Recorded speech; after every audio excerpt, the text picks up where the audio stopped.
Episode 7 dibuka dengan penampilan Sun Yu, player dari region Huanghe yang berkunjung ke region altar untuk berpartisipasi di duel arena. Dalam perjalanannya, ia menjadi target dari bandit Goblin Street. Keadaan malah berbalik, klan Goblin Street ia habisi semua. Sedangkan Rai, sepulangnya dari markas bandit, ia haus akan kekuatan. Ia kemudian berkonsultasi dengan Mary yang lebih senior. Mary menyarankannya untuk menaikkan status Agi dan Anne. Rook dan Baby kemudian bergabung. Mary membagikan tiket pertandingan antara Figaro dengan Sun Yu. Mereka akan nonton bareng nantinya. Ray lalu pamit, ia pergi ke guild petualang untuk mengambil hadiahnya membasmi bandit Ghost Mice semalam. Totalnya 80 juta lir. Ray merasa nggak enak dan memutuskan untuk membaginya bersama dengan Hugo. Begitu bertemu Hugo, ia menolak pembagian 50/50. Ia hanya mau seperempatnya aja atau 20 juta lir. Mereka lalu berbincang-bincang soal pertarungan Ray semalam. Setelah itu, Ray pamit karena ia akan menonton pertarungan Figaro. Sebelum pergi, Hugo berkata pada Ray, kalau takdir itu berada di arah barat.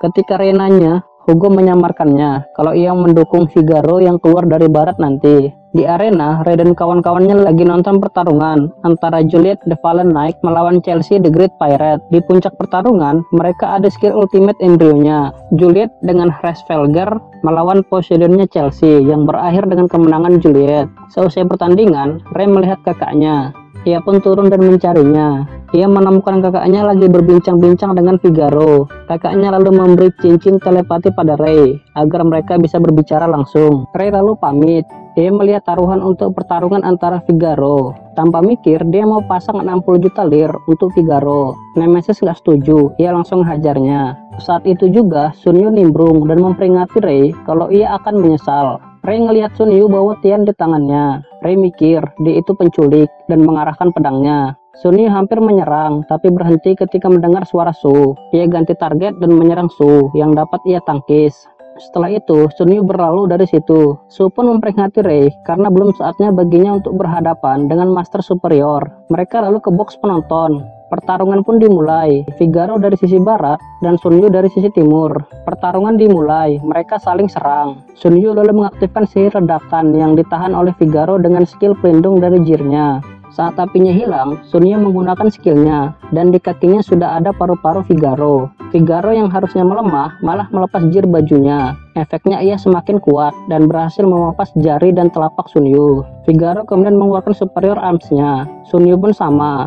Inilah puncak pertarungan mereka. Figaro menerjang maju, sedang Sun Yu menembakkan pedangnya. Tangan kiri Figaro tertebas putus. Saat dekat, tiba-tiba muncul capit dari Sun Yu yang langsung menusuk jantung Figaro. Sayangnya, yang ia tusuk adalah embrio Figaro yang berupa jantung. Figaro lalu mengayunkan pedangnya dan membelah tubuh Sun Yu menjadi dua. Pertarungan dimenangkan oleh Figaro. Tapi anehnya, Figaro terlihat diam saja. Su yang melihat itu sadar kalau ada master yang menghentikan waktu di dalam arena. Nah, di langit itu kelihatan si penguin berjalan-jalan santai. Ia lalu membuka kostum penguinnya yang membuat orang-orang mengenalinya dan langsung menyerangnya. Sehabis diserang, datang burung ke arah Franklin. Lalu burung itu berubah menjadi putri kedua dari region altar bernama Elizabeth S. Altar. Ia lalu berkata pada semua orang, ayo bermain game.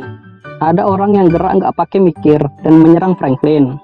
Efek balasannya, ia tewas dalam oksigen slime. Franklin lalu menjelaskan kalau permainannya adalah ia akan melepas oksigen slime di kota, dan cara menghentikannya yaitu dengan cara merebut remote di tangannya ataupun membunuhnya. Setelah itu ia menghilang. Para penonton arena pun berhamburan keluar, tapi di sana ada barir yang menghalangi mereka. Dan jika diserang, maka Franklin akan melepas oksigen slime tambahan. Jadi mereka semua terkurung di dalam arena. Rencana Franklin mengurung Master agar ketika invasi terjadi dan Tian melihat sedikit Master yang berpartisipasi, mereka akan kehilangan kepercayaan dan menurunkan moral mereka. Jadinya musuh leluasa berperang. Tapi barir arena itu tidak menghalangi Master level 50 ke bawah. Ray serta Rook bisa keluar. Su menasihati Ray agar berhati-hati terhadap perangkap Franklin di luaran sana. Su juga ngasih item defense padanya. Di luar arena, master-master yang tersisa udah disogok sama Franklin untuk ngelawan master yang keluar nanti. Ray menembakkan Hellish Miasma dengan 3 debuff pada master di luar, disusul oleh Badak Rook dan Cham dari suku busnya. Master di luar jadi saling serang sendiri. Tinggal 2 yang tersisa. Red, salah seorang yang tersisa, menembakkan Crimson Spear pada Ray. Item dev dari Sue hancur. Ray lalu maju dan menebas Red hingga KO. Sisa seorang yang berakhir juga di bawah tangan Rook. Franklin mengamati pertarungan dengan alat semacam radar di tangannya. Dari situ, ia bisa melihat posisi semua orang. Tiba-tiba ia dihujani anak panah dan terluka. Ray ingat akan pernyataan Hugo dan mengajak Rook pergi ke arah barat. Ceritanya berganti ke Mary yang sudah menggending Elizabeth. Di tangannya ada radar yang ia dapatkan dari Elizabeth. Dengan itu, Mary menghindari musuh. Namun Franklin tidak begitu mudah dilawan. Ia ubah Elizabeth menjadi burung dan memanggilnya kembali. Ia lalu minta kawannya, Valdor Bell, untuk menghadapi Mary.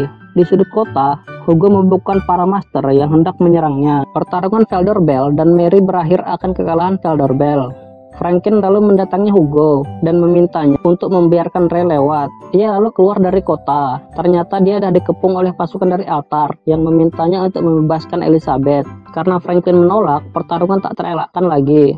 Ray dan Rook sampai ke lokasi Hugo. Ray menerjang Hugo untuk membantu pasukan altar di luar. Sedang Rook sendiri berhadapan dengan Hugo. Di luar kota, Franklin memunculkan monster bulat dengan mata banyak yang defense-nya sangat kuat terhadap skill Guardian Ray sampai dan ia langsung menembakkan kobaran api dari handbracer-nya. Ia masih marah pada Franklin soal kuping hewannya. Dalam pertarungan antara Hugo dan Rook, Hugo jatuh ke dalam perangkat skill Melt Temptation dari dua Rook dan Scubusnya. Di sisi Franklin, ia keluarkan monster yang berguna untuk merekam pertarungan, lalu menyiarkannya secara langsung ke rakyat altar. Kemudian ia lemparkan remote kendali monster pada monster bulatnya RSK. Saat trio Ray melawan RSK, serangan Vengeance Eastman-nya tidak berefek. Rupanya, saat Franklin memberinya ramuan penumbuh telinga, di dalamnya itu ada slime yang akan memberikan seluruh informasi Ray padanya. Jadi dia buat RSK khusus untuk menghadapi Ray. Ray lalu mengamati RSK lebih teliti. Nama tiap matanya berbeda. Ia akhirnya paham kenapa Vengeance tidak mempan. Karena skillnya akan memberikan damage pada musuh yang menyerang. Sedangkan kasus RSK, tidak semua mata menyerangnya secara langsung. Ray punya rencana. Ia serap seluruh dendam warga dengan skill bawaan Jirlek-nya. Lalu ia mampatkan dan tembakkan ke RSK hingga bagian atas bolanya terbuka. Ia kemudian melompat ke situ dan menggunakan handbracer-nya untuk membakar bagian dalam tubuh RSK hingga ia mati. Ray tumbang karena kelelahan. Liliana datang buat ngehil dia. Sedangkan Dindos membawa pasukan yang tersisa untuk menyelamatkan Elizabeth. Proyeksi Franklin muncul. Ia keluarkan remote baru yang langsung ia tekan untuk mengeluarkan monster. Lalu ia keluarkan lagi dua monster buatannya, yaitu DGP dan KOS. Saat ia lihat ke kota, monsternya kok nggak keluar-keluar. Rupanya Mary yang punya skill counseling merusak seluruh monster Franklin yang belum diaktifkan. Melihat itu, Franklin masih santai. Ia lalu munculkan embrionya, Clan Fortress Pandemonium, yang berisi 10.000 monster. Untuk tahap awal, ia lepaskan 5.000 monster ke kota Gideon. Ray bangkit dari kondisi lemahnya. Ia pacu kudanya Silver dan mulai menghajar monster. Master lain yang ada di kota ikutan beraksi. Di dalam arena, Sue menghancurkan barirnya. Kembali keluar, Franklin kesal melihat Ray. Ia perintahkan DGP untuk ngebunuh Ray. Saat DGP mendekat, Sue datang dan menendangnya hingga mati. Ia lalu menghabisi satu persatu monster Franklin. Namun, 50.000 bukan angka yang kecil. Dengan embrio mesin pemusnah massal, Put membumi hanguskan monster Franklin. Franklin sadar kalau rencananya kali ini juga gagal. Ia pun melakukan rencana berikutnya, yaitu menghancurkan kota Gideon dari bawah tanah. Ia mengaktifkan monster bawah tanah yang langsung mengebor ke atas. Seorang ranker berpakaian ala Persia mengeraskan tanah, serta menjepit monster Franklin hingga mati. Kembali ke Ray, ia mendatangi Franklin langsung di Pandemonium. Ia mengalihkan perhatian Franklin dengan mengajaknya berbicara. Sementara itu kawannya menyelamatkan Elizabeth dengan skill counseling. Senjata pemusnah massal di bawah mulai menghujani Pandemonium. Setelah Elizabeth diselamatkan, Ray lalu mengangkat Nemesis untuk menyerang. Tapi ia berhenti ketika Hugo datang dan melindungi Franklin. Jadinya mereka bertarung. Ray mengorbankan tangannya dan mendaratkan tusukan Vengeance of Mine yang menembus tubuh Mecha dan diri Hugo. Lalu ia berlari ke arah Franklin dan meninjunya dengan kobaran api handbracer-nya. Franklin mati dan Pandemonium hilang. Master dan Tian di altar menang. Seperti biasanya, Sue makan-makan buat ngeraih kemenangan mereka. Esoknya, Franklin meminta Hugo untuk keluar dari klannya. Verdalber juga sudah keluar.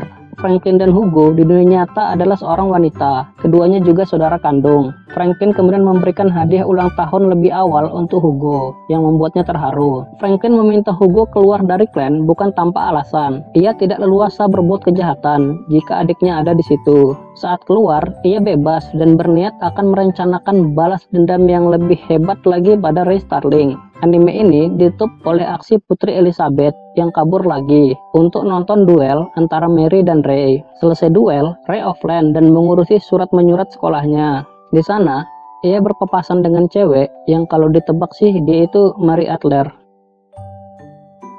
Terima kasih.